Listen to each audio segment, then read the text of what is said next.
Yemen में अमेरिकी विध्वंसक हमले जारी हैं और यूएस ने हूती के ठिकानों पर एयर स्ट्राइक की है। बस यात्री ने बनाया बमबारी का वीडियो। ये तस्वीरें आप देखिए उसी बॉम्बिंग। तो यमन में हूती पर अमेरिका के हमले हुए हैं। अमेरिकी विमानों ने बमबारी की है। अमेरिकी हमले में कई हूती ठिकाने तबाह हुए हैं। और इधर यमन के सना में भी अमेरिकी हमले। अमेरिका ने सना में 10 मिसाइलें दागी हैं। बानी अल हारिथ में भी मिसाइल से हमला हुआ है। हूती ठिकानों को निशाना बनाया गया। और एक और बड़ी खबर, अमेरिकी हमलों पर यमन का जवाब आया है। बेन गुरियन एयरपोर्ट पर मिसाइल हमला हुआ है। हूती ने इजराइल पर मिसाइल दागी। हूती ने इजराइल के बेन गुरियन। तो एक बार फिर से तस्वीरें आपको दिखा रहे हैं। बेन गुरियन एयरपोर्ट पर मिसाइल से अटैक हुआ है। हूती ने इजराइल पर ये मिसाइल दागी।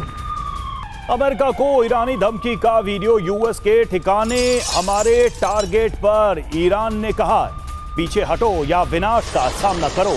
ईरान के टॉप कमांडर ने जारी किया वीडियो।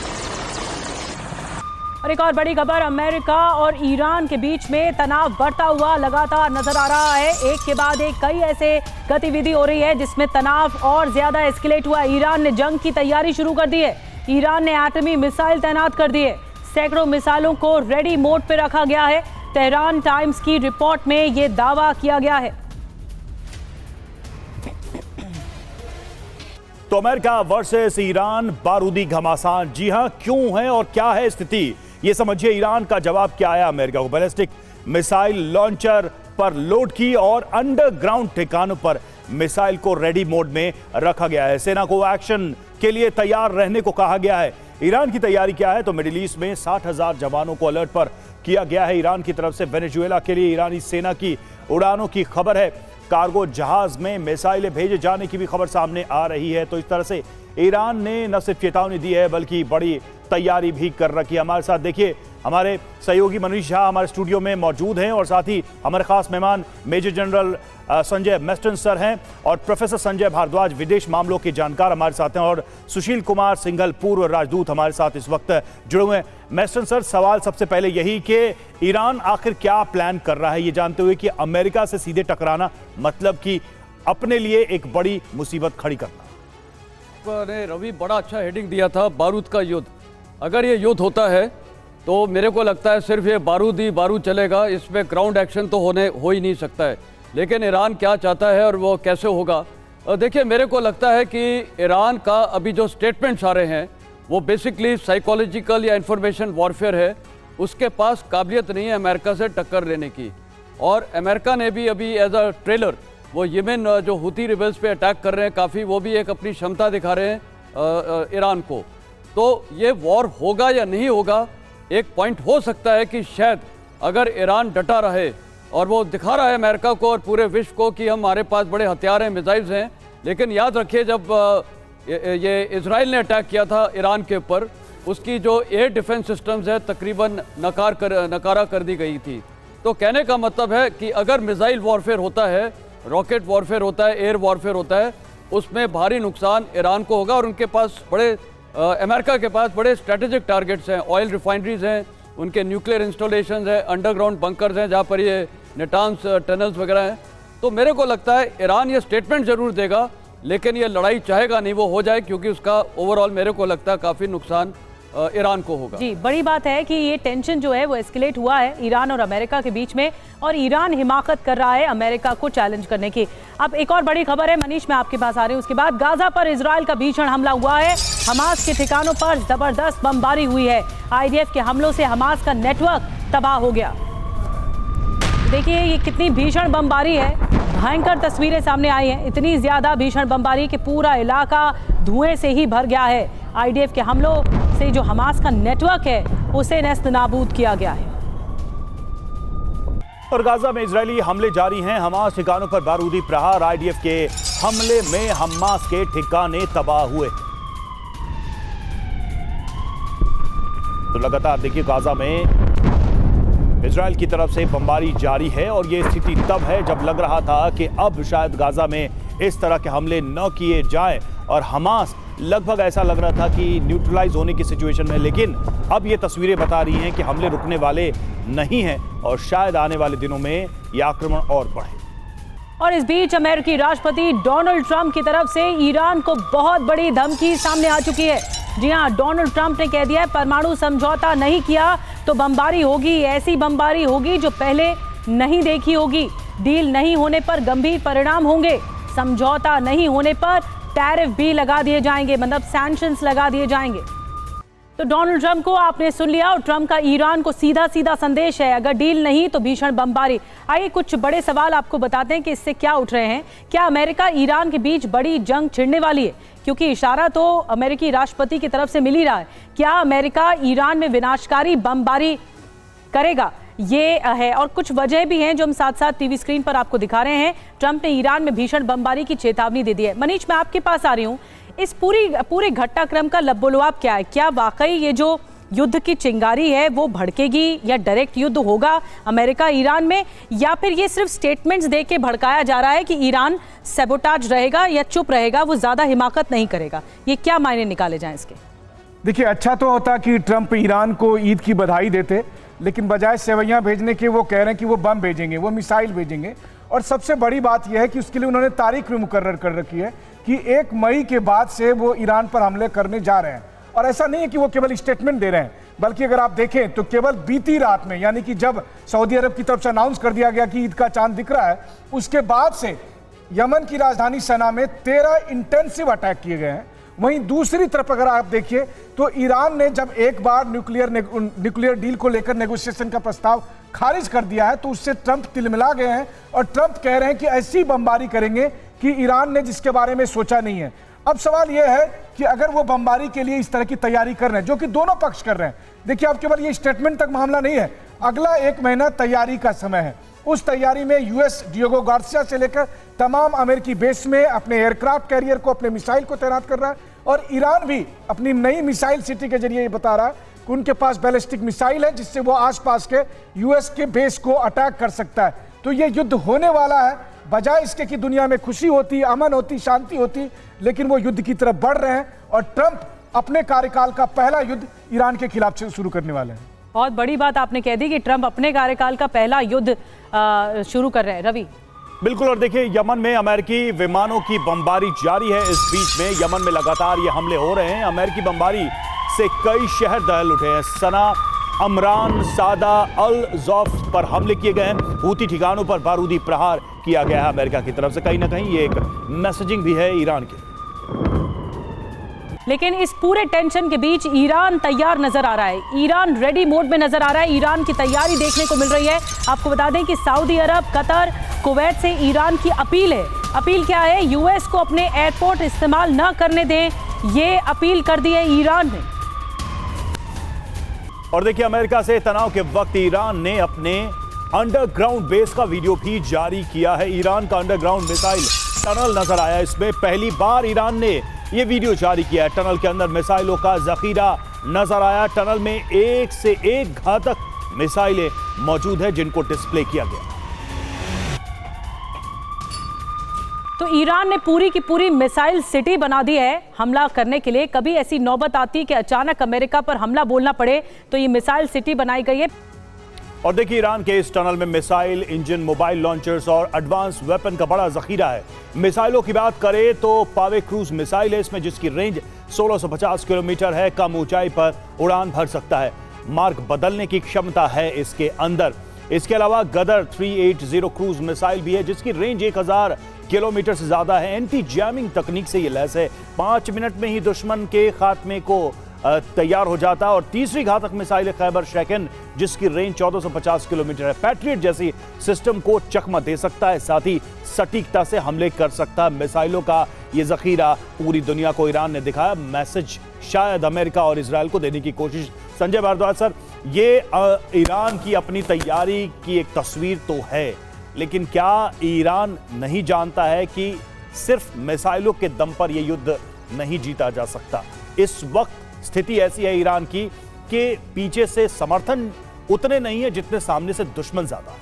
देखिए रवि, बिल्कुल सही बात है। आप ये बात समझ रहे हैं कि ईरान ये जानता है कि ये जंग हथियारों से और मिसाइल से नहीं जीती जा सकती। लेकिन ईरान इस जंग को आइडियोलॉजिकल, रिलीजियस, इस्लामिक जंग बनाने का प्रयास काफ़ी समय से कर रहा है कि पूरा जो मिडिल ईस्ट है, जो इस्लामिक वर्ल्ड है, वो संकट में है, ये बात प्रोजेक्ट करे। और सारे जितने भी प्रॉक्सीज हैं, हूती है, हमास है, हिजबुल्लाह है, बचे ही कौन है? मतलब अगर ताकत के तौर पे मैं आपसे सीधे पूछूं, कौन सी शक्तियां बची हैं जो इजराइल और अमेरिका के जॉइंट अटैक का सामना कर सकती हैं? नहीं, मैं वही बात देखी मैसेज अभी ईरान ने क्या कहा, सऊदी अरबिया, कुवैत और जॉर्डन को कहा कि अपने बेसिस अमेरिका इस्तेमाल नहीं करने देना चाहिए अमेरिका को।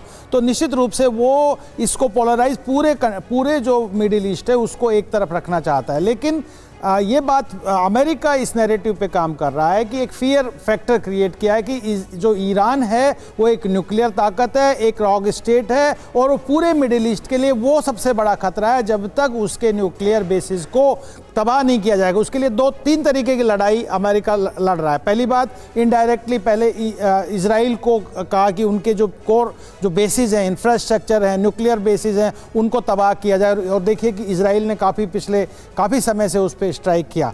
दूसरा, निश्चित रूप से अमेरिका अब जिस तरीके से मोबिलाइजेशन, चाहे यमन में, चाहे कुवैत में, हर जगह अपने जो संसाधन, डियागो गार्सिया तक अपने संसाधन और मिसाइल्स तैयार कर रहे हैं, तो वो सीधा ईरान को चेतावनी है कि आपका जो मंसूबा है वो ठीक नहीं होगा। और तीसरा, ये बात भी कह रहा है कि ईरान क्या कर रहा है, अमेरिका ये बात कहना चाह रहा है कि ईरान आतंकवाद को और इस्लामिक एक्सट्रीमिज्म को, कट्टरवाद को मिडिल ईस्ट में नहीं पूरी दुनिया में बढ़ा रहा है। और ये इस नैरेटिव पे अमेरिका ईरान को तबाह करना चाहता है। जितने भी प्रॉक्सीज हैं, चाहे वो फलस्तीन में काम कर रहे हो, मिडिल ईस्ट में कर रहे हो या बाकी क्षेत्रों में, और ये सीधा मैसेज है कि जो एक्सटर्नल पावर्स उनको सपोर्ट, ये 3 पॉइंट्स के जरिए आपने बताया कि अमेरिका ईरान को दरअसल आईना दिखा रहा है कि अगर आपने डील कर दी या फिर अगर आपने न्यूक्लियर को लेकर प्रेशराइज किया वर्ल्ड को, तो फिर अंजाम अच्छा नहीं होगा। लेकिन सुशील जी, एक क्विक रिएक्शन आपसे भी कि आपको लगता है कि ईरान को समर्थन मिलेगा इस्लामिक कंट्रीज से जिस तरह की वो अपील कर रहे हैं?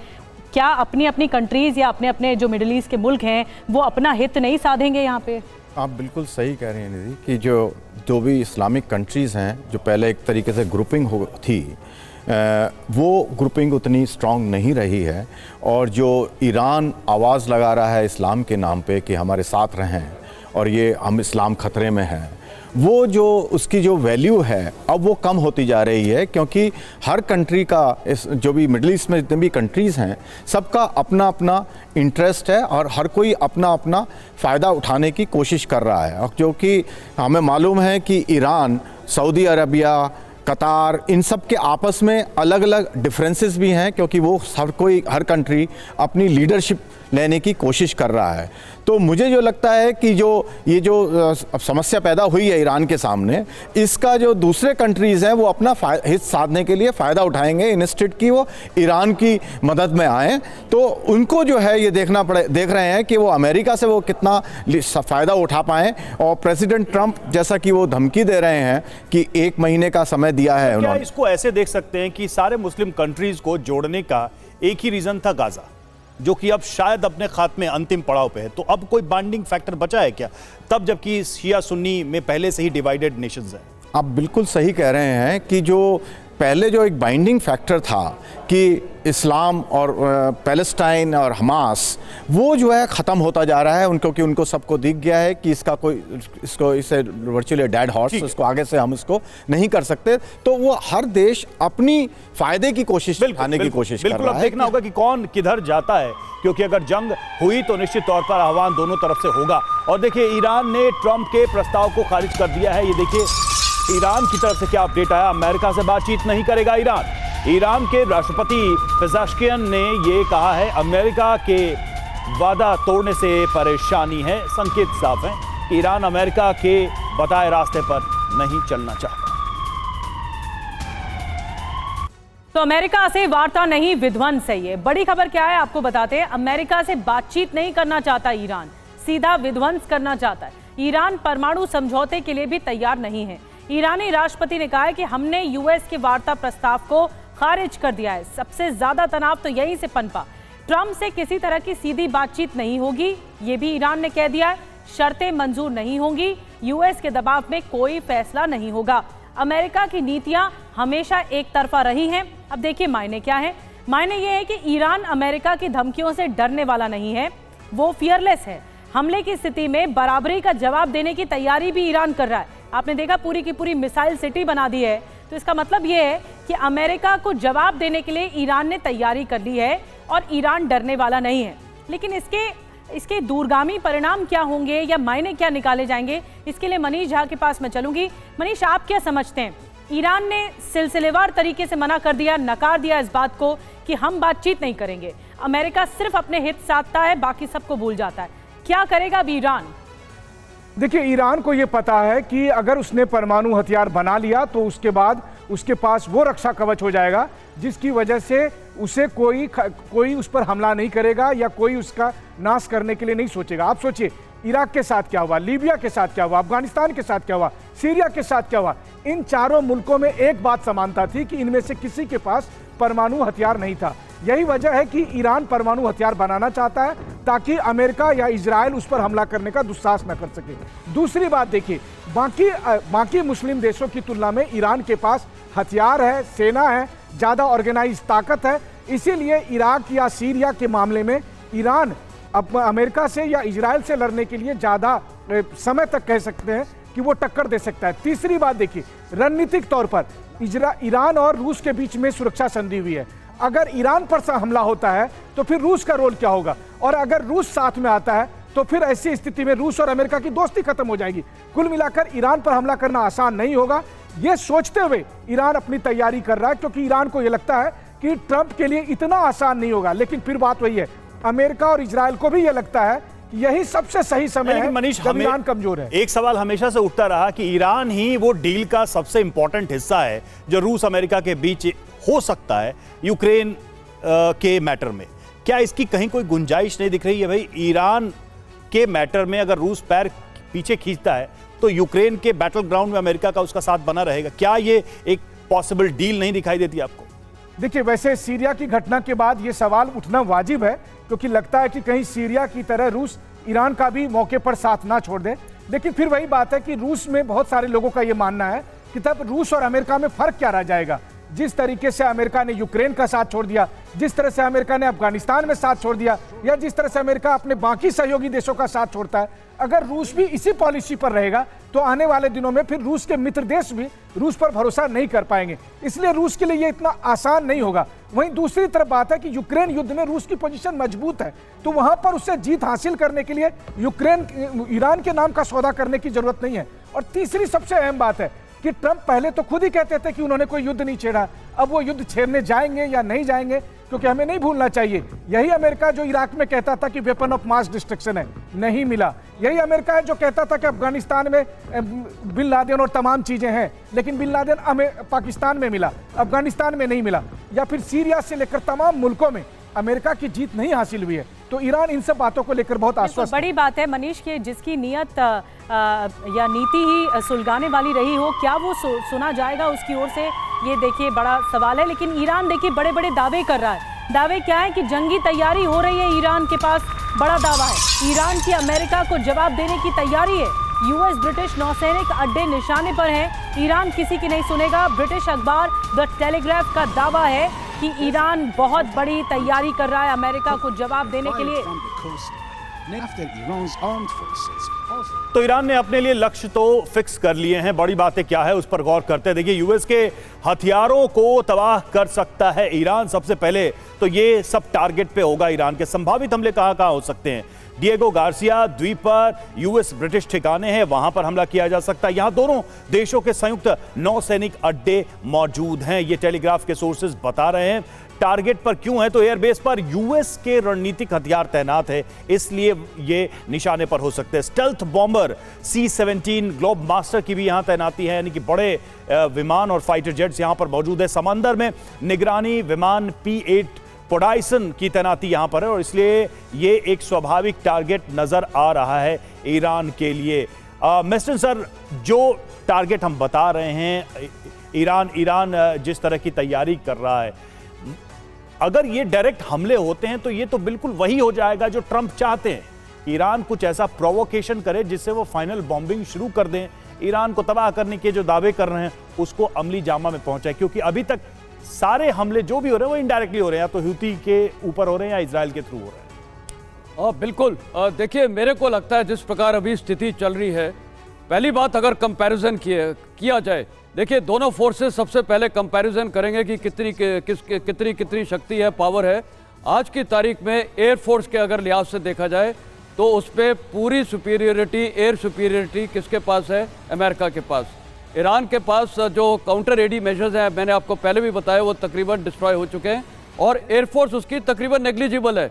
आपको पता है उनके पास ना स्पेयर पार्ट्स है ना कुछ है, पुराने ज़माने के फाइटर्स हैं, तो ये एक उनके पास बड़ी ड्रॉबैक है। दूसरा ड्रॉबैक है जो मिसाइल्स के हैं। मिसाइल्स इनके अंडरग्राउंड है, सारे सिटीज़ में है, लेकिन वो टारगेट भी एक जरूर बनते हैं। और आज की तारीख में अगर ये एयर वॉरफेयर, मिसाइल वॉरफेयर होता है, स्ट्रैटेजिक टारगेट्स क्या क्या हो सकते हैं? पहली बात मैं ईरान के देखता हूँ, सबसे बड़ा स्ट्रैटेजिक टारगेट है उसकी न्यूक्लियर साइट्स, नेटान्स टनल्स, जितने भी वो टनल्स हैं अंडरग्राउंड, जैसे ये सिटी दिखाई है इनकी मिसाइल सिटी, और साथ ही उसके पास ये ऑयल रिफाइनरीज है। तो ईरान की सबसे बड़ी एक और ड्रॉबैक है कि वहाँ के जो लोग हैं वो आज अपनी हुकूमत के खिलाफ खड़े हो जाएंगे अगर जब ये वॉर होगी। आपको पता है वहाँ काफ़ी रिवोल्ट और प्रोटेस्ट चल रहे हैं ईरान में, खासकर वुमेन राइट्स वगैरह पे। तो मेरे को लगता है अगर ये वॉर होती है, और जहाँ तक न्यूक्लियर की धमकी है, देखिए ये कुछ नुकसान अमेरिका का जरूर होगा, इनके बेसिस पे हो सकता है सऊदी अरेबिया वगैरह में भी ये अटैक कर सकते हैं। तो ये जो मिडिल ईस्ट में जितने कंट्रीज़ हैं, अरब कंट्रीज़ हैं, वो ईरान का साथ नहीं देगा।